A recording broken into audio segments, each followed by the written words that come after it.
प्रभूच्या प्रेमळ नावामध्ये आपणा सर्वांस प्रीतीचा सलाम.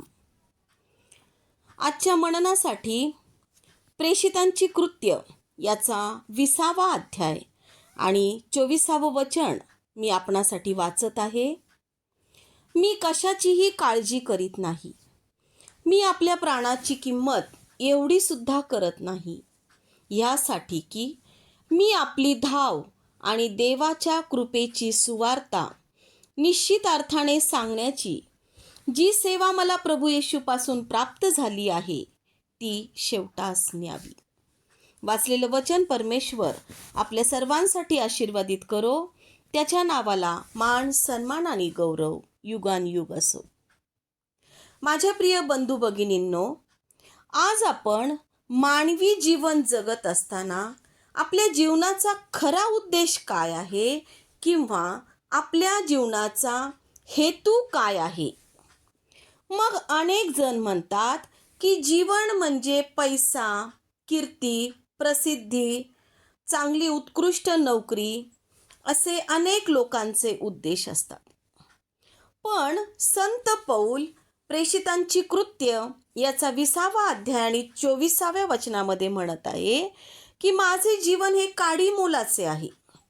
फक्त प्रभूचं काम करणे हेच माझ्या जीवनाचं उद्देश आहे आणि जी देवाच्या कृपेची सुवार्ता आहे ती सांगण्याची सेवा जी मला प्रभूपासून प्राप्त झालेली आहे तीच मला शेवटास न्यायची आहे. म्हणून प्रभूचं काम पूर्ण करणे हेच महत्त्वाचं त्याच्या दृष्टीने आहे. आज प्रियांनो, आम्हा सर्वांना कोणती ना कोणती तरी चिंता आहे, काळजी आहे. पण पौल स्वतः लिहित आहे, मी कशाचीही काळजी करीत नाही. तो आपल्या प्राण्याची किंमत सुद्धा करत नाही. पुढे तो म्हणत आहे, मी आपली धाव आणि देवाच्या कृपेची सुवार्ता निश्चित अर्थाने सांगण्याची सेवा मला प्रभू येशूपासून प्राप्त झालेली आहे आणि ती मला शेवटास न्यायची आहे. या वचनामध्ये आपल्याला पौलाची अशी वृत्ती दिसून येते की त्याच्या ठायी कोणताही स्वार्थ नाही. स्वार्थापासून मुक्त जीवन संत पौलाचे आहे. स्वतःचा मान, कीर्ती, पैसा याची त्याला कुठेच पर्वा नाही. आणि पौलाला एकच ध्यास होता आणि तो म्हणजे प्रभूने दिलेले काम पूर्ण करणे. आज आम्ही पौलाचे जीवन पाहून विचार करायला पाहिजे की आम्हाला आपल्या आयुष्यात खरोखर काय महत्त्वाचे आहे. प्रभूने दिलेली सेवा म्हणजे सुवार्ता सांगणे. सुवार्ता म्हणजे काय तर चांगली वार्ता, चांगली बातमी. सुवार्ता म्हणजेच देवाची कृपा. त्याने आम्हाला आमच्या पापांची क्षमा केली, आमचे तारण त्याने केले, आमचा उद्धार त्याने केलेला आहे आणि आम्हाला नवीन जीवन म्हणजे सार्वकालिक जीवन दिलेलं आहे प्रियांनो. आणि हीच सुवार्ता आम्हाला इतरांना सांगायची आहे. मग ही सेवा तुम्हाला आणि मला, आम्हा प्रत्येकाला प्रभू येशूने दिलेली आहे. फक्त काही ठराविक लोकांना दिलेली नाही प्रियांनो. कारण मत्ते 28 आणि 19व्या वचनामध्ये लिहिलेलं आहे, तेव्हा तुम्ही जाऊन सर्व राष्ट्रातील लोकांना शिष्य करा, त्यांना पित्याच्या, पुत्राच्या व पवित्र आत्म्याच्या नावाने बाप्तिस्मा द्या. जर मार्क शुभवर्तमान याचा 16वा अध्याय आणि 15वं वचन जर आपण वाचलं तर ही येशूची अखेरची आज्ञा आहे. मग त्याने त्यांना सांगितले की सर्व जगात जाऊन संपूर्ण सृष्टीला सुवार्तेची घोषणा करा. मग सुवार्ता सांगणे म्हणजे अनेक लोकांना अंधारातून प्रकाशाकडे आणणे. जर आम्ही सुवार्ता सांगितली नाही तर अनेक लोक अंधारातच राहतील. आणि प्रभू येशू म्हणतो की मी जगाचा प्रकाश आहे आणि हा प्रकाश इतरांपर्यंत पोचवायचं काम प्रियांनो तुमचं आणि माझं आहे. आणि ही एक प्रकारची सेवा आहे.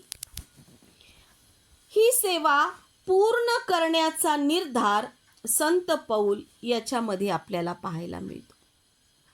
जर आपण दुसरे कोरिन्थकरास पत्र याचा 11वा अध्याय आणि 23 ते 27 जर ही वचनं वाचली तर त्याच्यामध्ये आपल्याला संत पौलाला ही सेवा करत असताना किती अडचणी आल्या. त्याला 39 फटक्यांचा मार बसलेला आहे. तो तुरुंगात राहिलेला आहे. तो अनेक वेळा उपाशी राहिलेला आहे आणि त्याचं गलबत देखील फुटलं होतं. अशा कितीतरी धोक्यांना त्याने सामोरा गेलेला आहे आणि एवढं सहन करून संत पौल म्हणत आहे की मी मागे हटणार नाही. म्हणजे काम किंवा सेवा पूर्ण करण्याचा निर्धार आपल्याला संत पौलाच्या ठायी दिसतो. प्रियांनो, सेवा करताना आपल्याला देखील अनेक अडचणी येतात, पण आपण निराश न होता शेवटपर्यंत नेटाने धैर्याने चालावे व सेवा पूर्ण करण्याचा निर्धार आपण करावा. पुढे आपण पाहतो की देवाने प्रत्येकाला काही ना काही प्रकारची सेवा दिलेली आहे, पण आम्ही आमचं पाचारण या ठिकाणी ओळखलं पाहिजे आणि आम्ही आमचं पाचारण ओळखून आम्ही प्रभूची सेवा केली पाहिजे.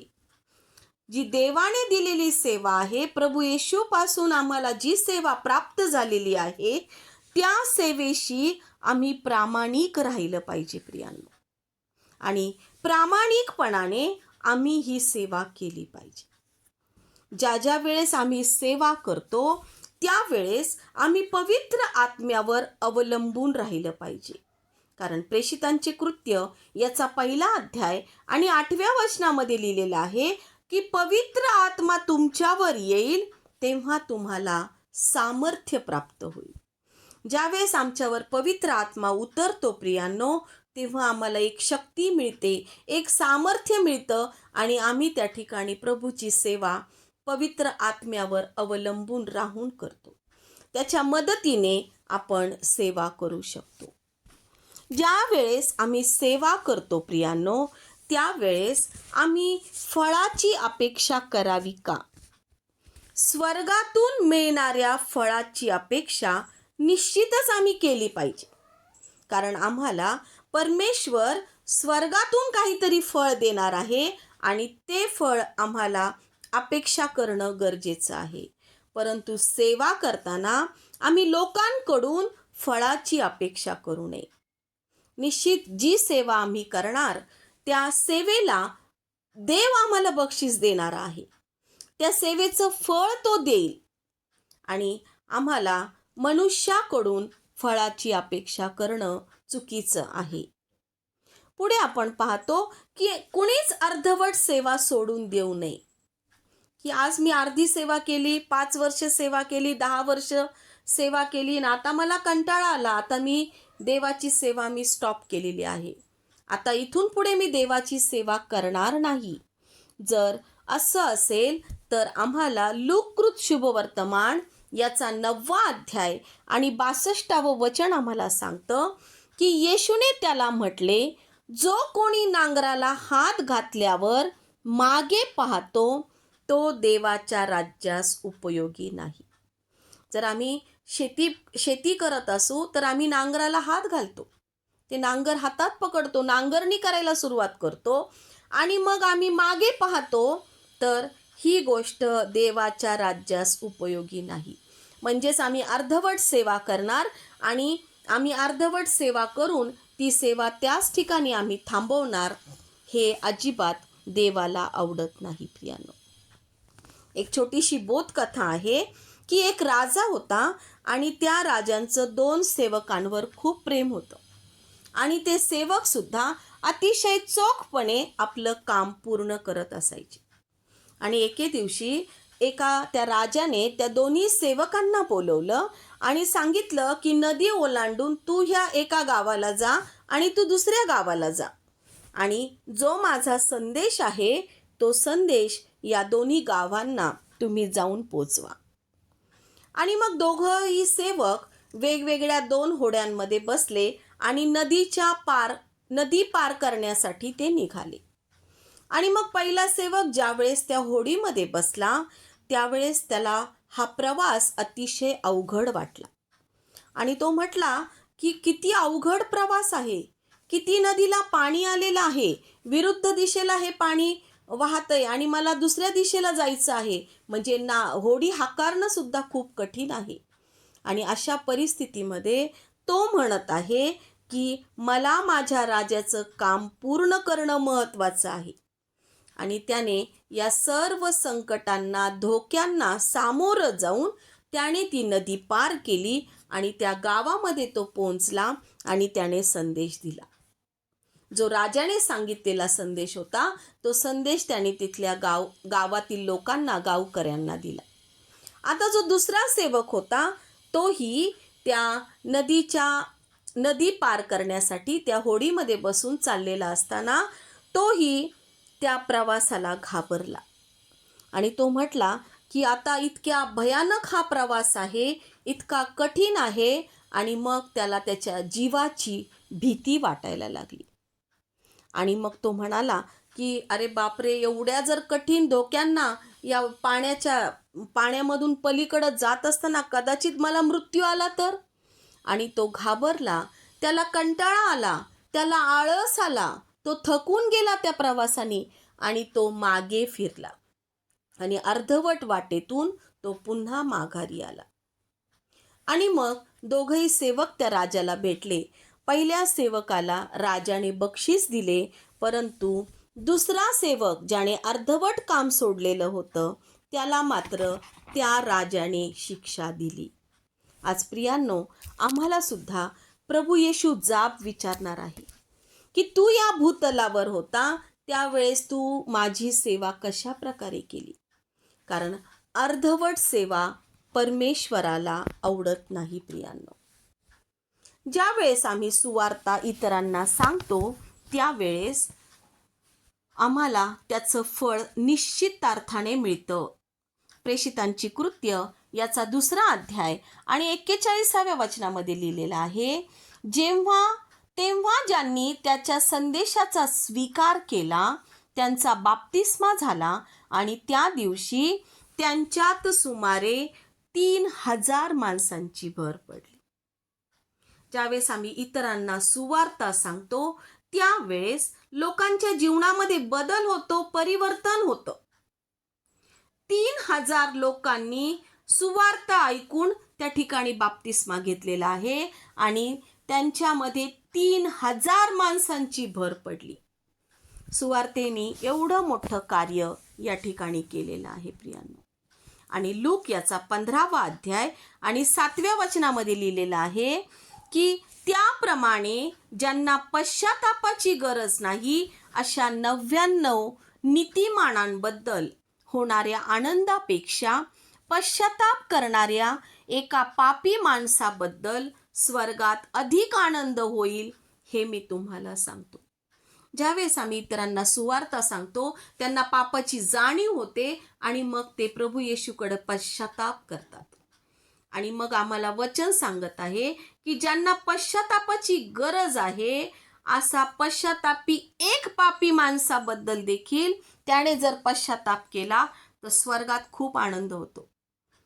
आणि एक पापी पश्चाताप करतो म्हणून स्वर्गामधले अनेक देवदूत जयघोष करतात, स्तुतीचा आणि हालेलुयाचा जयघोष करतात, कारण त्या ठिकाणी स्वर्गामध्ये आनंद होतो. एक पापी त्याने पश्चाताप केला आणि त्याला स्वर्ग राज्यात प्रवेश मिळालेला आहे. जो कोणी ही सुवार्ता सांगतो आणि तो पापी पश्चाताप करतो त्या सुवार्ता सांगणाऱ्याचं नाव जीवनी पुस्तकात नोंदवलं जातं. ज्यावेळेस आम्ही सुवार्ता सांगतो त्यावेळेस प्रियांनो आमचं नाव जीवनी पुस्तकात लिहिलं जातं. आणि 1 करिंथ याचा 15वा अध्याय आणि 58व्या वचनामध्ये लिहिलेलं आहे, तुमचे परिश्रम प्रभूमध्ये व्यर्थ नाहीत. म्हणून माझ्या प्रिय बंधूंनो, प्रभूमध्ये तुमचे श्रम व्यर्थ नाहीत हे तुम्ही जाणून आहात. म्हणून तुम्ही स्थिर व अढळ व्हा आणि प्रभूच्या कामात सर्वदा अधिकाधिक तत्पर असा. आमची सेवा ही व्यर्थ नाहीये. आम्ही जे परिश्रम घेतो ते परिश्रम प्रभूमध्ये व्यर्थ नाहीत, तर आम्ही आमच्या कामामध्ये अधिक आणि अधिक तत्पर राहिलं पाहिजे असं वचन आम्हाला शिकवत आहे. जेव्हा आम्ही सुवार्ता प्रसार करतो, हा काही छंद नाहीये प्रियांनो, की जर मला गीत गायला आवडतं म्हणून मी गाणं गातीये, किंवा मला खूप काही वाचन करायला आवडतं, मला वाचनाचा छंद आहे म्हणून मी वाचन करत आहे, असं नाही. सुवार्ता प्रसार हा छंद नाही, ही एक आज्ञा आहे. आम्हाला प्रभू येशूने आज्ञा दिलेली आहे आणि ही त्याची शेवटची आज्ञा आहे की जा आणि संपूर्ण जगाला जाऊन, सृष्टीला जाऊन सुवार्तेची घोषणा कर. मग आज आम्ही स्वतःला प्रश्न विचारूयात की आम्ही ही प्रभूची आज्ञा पाळतो का? मी दिवसभरात किती लोकांना सुवार्ता सांगतो किंवा मी किती लोकांना सुवार्ता सांगते? प्रियांनो, आम्हालाच आमचं आत्मपरीक्षण करण्याची गरज या ठिकाणी आहे.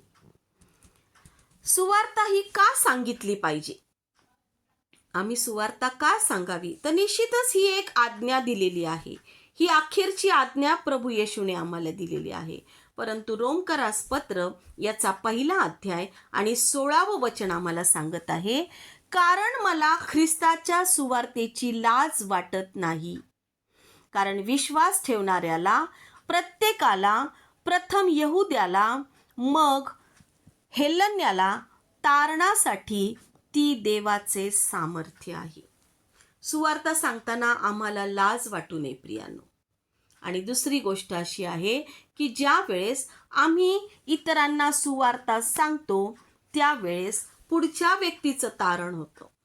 म्हणजे सुवार्ता ही एक शक्ती आहे. सुवार्ता ही देवाचे सामर्थ्य आहे आणि हे सामर्थ्य लोकांना पापातून मुक्त करते प्रियांनो. म्हणून आम्हाला सुवार्ता सांगायची आहे. ज्यावेळेस आम्ही सांगतो की प्रभूची सुवार्ता, आम्ही सांगतो की परमेश्वराने आमच्या पापासाठी त्याचा एकुलता एक पुत्र प्रभू येशू ख्रिस्त तुमच्यासाठी आणि माझ्यासाठी त्या वधस्तंभावर दिला. तो त्या वधस्तंभावर मारला गेला, ठेचला गेला. त्याला बसलेल्या फटक्यांनी आम्हाला आरोग्य मिळालं आणि त्याच्या अनमोल अशा पवित्र एक एक रक्ताच्या थेंबाने त्याने तुम्हाला आणि मला विकत घेतलं. त्याच्या रक्ताने आमच्या पापांची क्षमा झाली आणि त्याने आम्हाला सार्वकालिक जीवनाचा मार्ग त्याने आमच्यासाठी मोकळा केलेला आहे. प्रियांनो, या जगातलं मरण प्रत्येकाला आहे. पापाचं वेतन मरण आहे आणि आम्हाला हे मरण मिळणार आहे.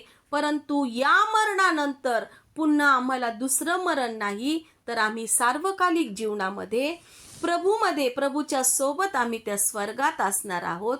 ही सुवार्ता ज्यावेळेस आम्ही सांगतो त्या सुवार्तेमध्ये एक शक्ती आहे, एक सामर्थ्य आहे आणि लोक त्या पापातून मुक्त होतात केवळ एका सुवार्तेमुळे.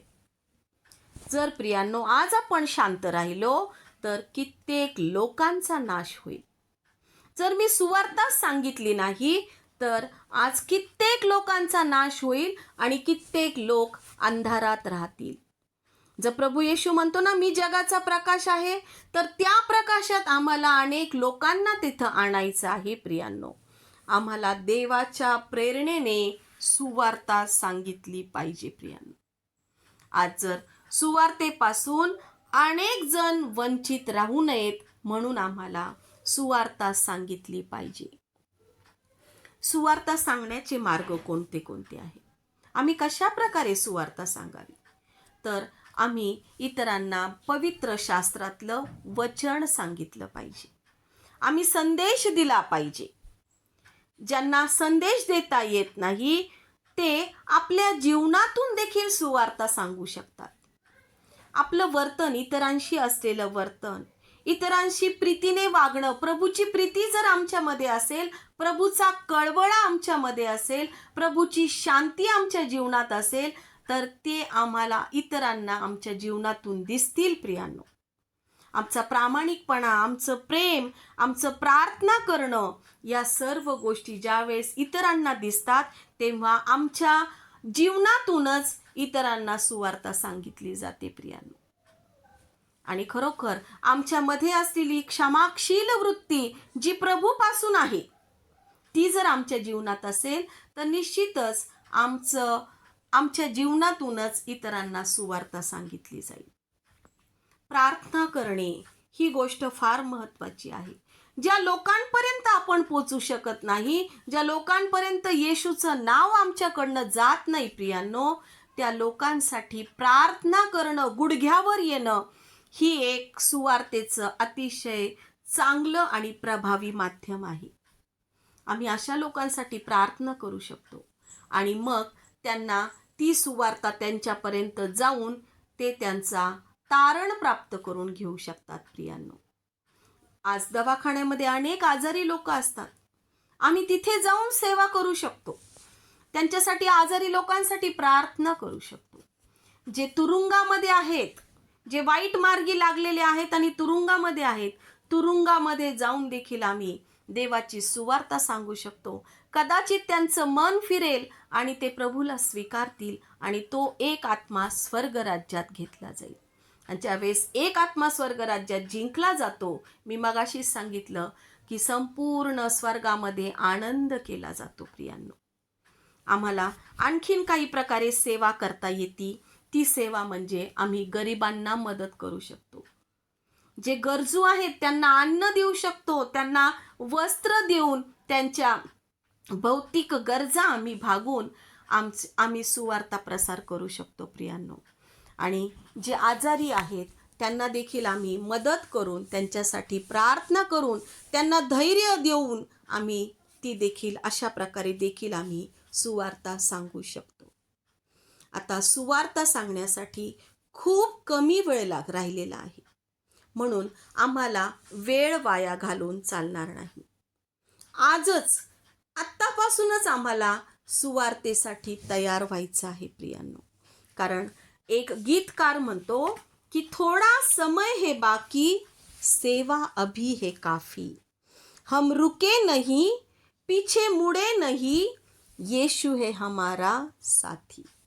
आम्हाला या सेवेसाठी खूप थोडा वेळ राहिलेला आहे. आम्ही तिथं न थांबता, न मागे पाहता, आम्ही येशूला सोबत घेऊन ते सुवार्ता प्रसाराचं कार्य आम्ही नेटाने केलं पाहिजे.